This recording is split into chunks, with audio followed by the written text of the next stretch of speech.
자, 먼저 내 아이를 위한 메타인지 학습 플랜 오늘 함께하는 시간입니다. 퓨즈더 클래식의 정혜진 부원장님과 수라박 멘토 저 이원희가 함께하는 시간입니다. 자, 목차를 준비해 주셨는데요. 자, 목차 보면서 또 이야기 한번 나누어 볼게요.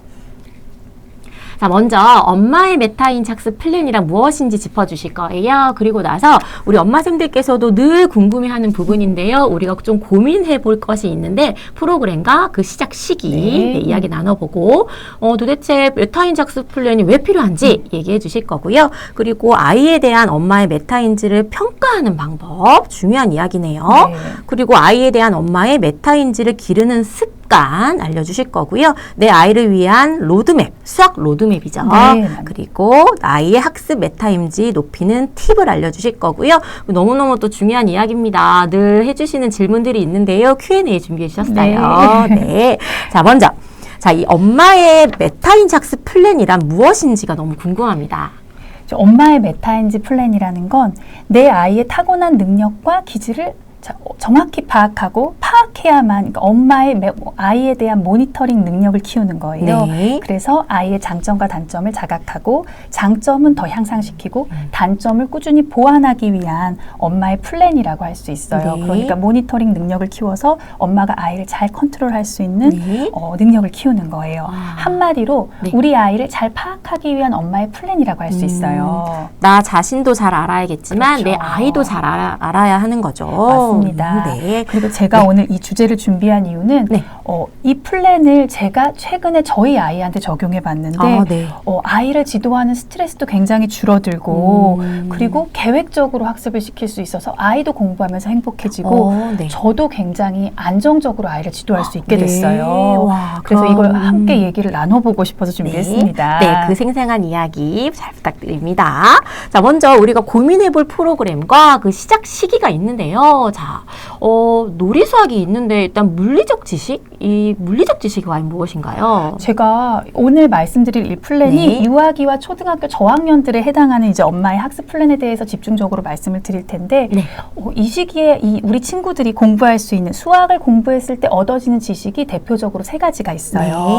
하나가 물리적 지식이고 또 하나가 관습적 지식 그리고 또 하나는 논리적 사고적인 지식인 거예요. 조금 뭔가 어려운 느낌인데 그렇죠. 조금 쉽게 표현해 주신다면 어떤 걸까요? 예를 들어서 설명을 드리면 이제 그림을 준비했는데 원기둥과 굴을 가지고 아이가 가지고 놀면서 구 모양은 잘 굴러가네. 그리고 원기둥 모양은 위에는 무엇을 쌓을 수 있고 원기둥을 보고 옆으로 기울었을 때 이건 굴러가는구나 이렇게 만져보고 경험해서 얻어지는 지식을 물리적 지식이라고 하고요. 그리고 아이가 스스로 직접 그렇죠. 만져보고 터득하는 경험으로 얻어지는 지식인 거죠. 그리고 어른들이 주변에서 선생님이나 어른이 캔 모양을 보고 이건 원기둥이라고 해 라고 정확히 얘기를 해줘서 학습하고 공 모양을 보고 이 이름은 구야 라고 알려줘서 학습이 되는 것들을 관습적 지식이라고 하고요. 그리고 이 두 가지 모양을 보고 아이가 위에서도 관찰해보고 앞에서도 관찰해본 다음에 위에서 관찰한 모양은 원이구나. 그런데 앞에서 관찰했을 때 구는 원 모양으로 보이지만 그 원기둥은 사각형으로 보이는구나. 뭔가 다르네 라고 느끼고 그리고 사각기둥을 공부하면서 이것도 앞에서 봤을 때 사각형이 되는구나. 모든 기둥 모양은 전부 사각형으로 보이네 라고 확장까지 갈 수 있는 것, 비교와 확장이 가능한 게 바로 논리사고적인 지식이라고 할 수 있습니다. 이런 논리사고적인 지식을 가지려면 어느 정도 어른의 개입도 필요하겠죠.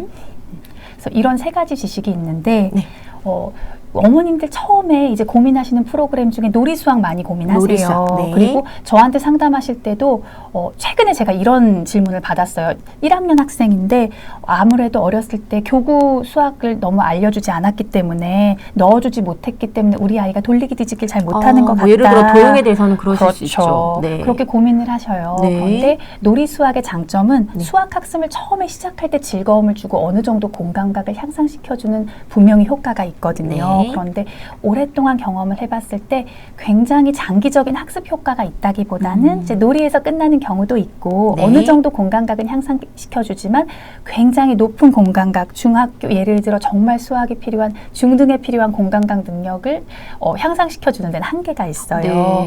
그래서 이제 제가 추천드리는 건 한 4세, 5세, 6세 이 시기에 무조건 해야 된다라기보다는 우리 아이가 시간도 있고 이왕이면 효율적으로 좀 재미있게 공부할 수 있는 무언가를 넣어보고 싶다라고 생각하실 네. 때는 해보는 건 좋은데 네. 이것의 부재가 장기적으로 연결돼서 수학 실력에 영향을 미친다는 아니기 때문에 예를 안 들어 하는 중학교 수학을 못하나요? 전혀 그렇지 않아요. 네. 제가 10년 동안 친구들을 많이 봤지만 네. 놀이 수학을 한 친구와 하지 않은 친구의 큰 차이는 없었어요. 네. 네. 그렇기 때문에 그런 부재로 인해서 불안해하실 필요는 없다는 거예요. 네. 네. 그러면 사고력 수학은 논리적 지식이 들어가는 거네요. 그렇죠. 사고력 수학이 가장 대표적인 논리적 지식에 속하는데 창의성과 논리성 향상을 목적으로 하는 수업이 굉장히 많잖아요. 네. 사실은 미술 수업도 있고 독서 논술이라는 네, 그렇죠. 수업도 있고요. 네. 이런 여러 가지 어려서부터 수업 중에 하시죠. 맞죠. 네. 그러면 이런 여러 수업 중에 언어적 사고력과 수학적인 사고력을 동시에 향상시키는 목적으로 지도를 할 때 유아기부터 고학년까지 연결되고 또 중등까지 연결될 수 있는 가장 효율적인 수업이 사고력 수업이에요. 그렇죠. 네, 가장 효과적이라 할 수 그렇죠. 있죠. 그런데 네. 사실 이 사고력 수업도 단점이라면 작은 단점. 예, 작은 네, 단점이라면 아주 작은 단점. 네, 어떤 베이스도 없이 시작하는 건 좀 비효율적이더라고요. 기본적인 수 개념도 있고 이제 도형을 만져봤거나 도형 이름 정도를 알고 기본적인 지식이 있는 상태로 해야 훨씬 더 효율적이더라고요. 네. 그래서 이 점은 좀 명심하고 계시면 될 것 같고요. 네. 그래서 제가 사고력 수학을 추천드리는 시기는 좀 빠른 친구, 생일이 빠르거나 이제 학습에 대해서 약간 다른 친구들보다 타고나게 빠른 친구들 있죠. 그런 친구들은 5세 때 시작하시면 좋을 것 5세부터도 같고요. 가능하다. 네. 네. 그리고 생일이 좀 늦거나 네. 학습 속도가 시작 시기가 조금 천천히인 친구들은 네. 6세 또는 7세 때 시작하는 걸 추천드려요. 네. 그렇다면 그 이유가 있을까요? 5, 6세 또는 조금 늦은 친구들은 네. 7세 때 네. 사고의 독립성이 생기고 논리적인 사고를 시작하는 시기잖아요. 네네. 그러니까 이 시기에 창의적인 수업을 하는 게 가장 효과적이에요. 우선 자기 중심적인 사고에서 좀 탈피를 하죠. 그렇죠. 네. 그리고 다양한 사고를 할 수 있는데 지식이 막 들어오는 순간 어느 순간부터는 지식의 틀이라는 게 맞아요. 생기거든요. 다른 건 그러다 안 듣죠. 그렇죠. 네. 고정관념이 어린이들 사이에서도 생겨요. 네. 그 시기엔 다양한 각도에서 문제를 해결할 수 없기 때문에 다양한 각도에서 문제를 해결할 수 있고 또 사물을 바라볼 수 있고 인식의 틀이 생기기 전에 넣어주시는 게 가장 네. 효율적이에요. 맞습니다. 자, 그럼 다음이에요. 자, 이번에는 어떤 지식에 포함되는지 궁금한데요. 연산이거든요. 연산은 사실 앞에 제가 말씀드린 그 세 가지 지식에 정확히 포함되는 건 아닌데요. 네네. 수 감각에 해당하는 거고요. 네. 사실 수학을 공부하기 위한 기초 체력 같은 거예요. 그러니까 네. 간혹 이제 어머님 아버님들께서 중학교 올라가서 연산 못해서 수학 못하는 친구 없다 하면서 연산 중요하지 않다고 생각하시는 분들이 계세요. 그런데 네. 제가 경험을 해봤을 때 사실 수영 선수가 되려고 해도 네. 수영 스킬만 가지고 수영을 할 수 없잖아요. 기초 체력이 필요하고 네. 또 좋은 지식을 얻기 위한 책을 읽으려고 해도 네. 한글을 모르면 책을 읽을 수가 없죠. 네. 그럼 운동에서는 기초 체력이 바로 연산이 되는 거고요. 네. 그리고 좋은 책을 읽기 위해서는 한글을 알아야 하는 게 연산에 해당하는 거예요. 네. 당연히 기초 수학을 체력과 하기 한글이 그렇죠. 연산의 역할이다. 네. 수학을 하기 위해서 당연히 꼭 해야 하는 거예요. 네. 그래서 필수. 그렇죠. 자신감을 위해서도 하는 게 좋죠. 그럼요. 특히나 초등학생들에게는 연산을 잘해야 자신감이 생겨요. 그렇죠. 그렇죠. 그렇다면 좀 빨리 할수록 좋겠네요. 예, 그래서 제가 추천드리는 시기는 1부터 10까지 아이가 연속으로 수세기가 가능해지는 시기부터 1 더하기 1, 1 더하기 2 이 정도의 개념으로 연산을 넣어주시는 게 효율적일 것 같아요. 네. 그래서 이것도 네. 시기는 생일이 좀 빠른 친구들은 5세부터 네. 그리고 늦은 생일이거나 약간 학습이 천천히인 친구들은 그래 늦어도 6세부터는 6세부터? 연산 학습을 넣어주시고 그리고 조금씩이라도 꾸준히 시켜주시는 게 가장 네, 좋아요. 꾸준히가 중요하죠. 자, 그렇다면 교과는 관습적 지식에 포함되겠네요. 그렇죠. 사실 교과로도 여러 가지 지식을 얻을 수 있어요. 논리적인 지식도 얻을 수 있고 네. 그렇지만 관습적인 지식에 조금 더 가까워요. 네. 하지만 교과도 연산과 마찬가지로 당연히 꼭 해야 하는 거예요. 필수. 그렇죠. 네. 단지 학습할 때의 단점을 굳이 꼽는다면 네, 이게 네. 조금 고민이죠. 그렇죠. 네, 네. 개념을 교과는 결론적으로 설명하는 경향이 있어요. 그렇죠. 그러니까 결론을 도출하기 위한 가장 수월한 한 가지 방법만 설명하는 거예요. 뭐 예를 들어 설명을 세로식 통해. 알고리즘을 그렇죠. 그리고 네. 이제 교과만 접한 친구들은 예를 들어 도형의 넓이 그러면 도형의 넓이가 왜 가로 곱하기 세로인지를 모르는 경향이 맞아요. 있거든요. 공식을 알면 더 사고를 하지 그렇죠. 않잖아요. 맞아요. 쉬운 방법만 배우기 때문에 네. 선생님 입장에서 저도 처음에 사고력 수학을 하기 전에는 교과를 지도했었거든요. 네. 그럼 지도하는 선생님 입장에서도 좀 쉽게 지도할 수 있어요. 네. 하지만 아이들 입장에서, 어린이 입장에서 호기심을 유발하거나 많은 사고를 유발하진 않아요. 네, 그렇다면 이제 작은 사고력은 향상시킬 수 있다고 생각한다라면 큰 사고력을 또 발휘해야 될 때가 오잖아요. 맞아요. 중고등에서 네. 필요한 건 사실 이런 반복 학습으로 얻어지는 작은 사고력이 아니라 큰 사고력이거든요. 사고력. 다양한 각도에서 네.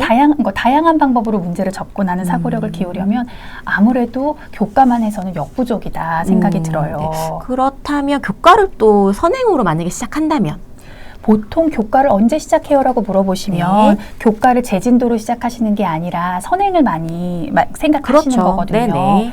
그럼 사고력이나 연산을 꾸준히 해왔다면 네. 사실 교과 진도에서 1학년 과정, 2학년 과정은 굳이 학원을 다니거나 네. 문제집을 꼭 풀거나 하지는 않아도 될 것 같아요. 사고력을 조금 했던 그렇죠. 친구들은 연산과 사고력 1학년, 2학년 과정에서 나오는 부분은 연산이 대부분이거든요. 네. 그렇기 때문에 앞에 진도를 조금 나갔다면 그렇다면 그냥 3학년 교과부터 학원을 보내셔도 되고요. 학원을 혹시 사교육을 하시려고 생각을 하신다면 네. 그렇게 진행해 주시면 될 것 같아요. 네. 자, 정말 너무 중요한 얘기 해주신 것 같아요. 자,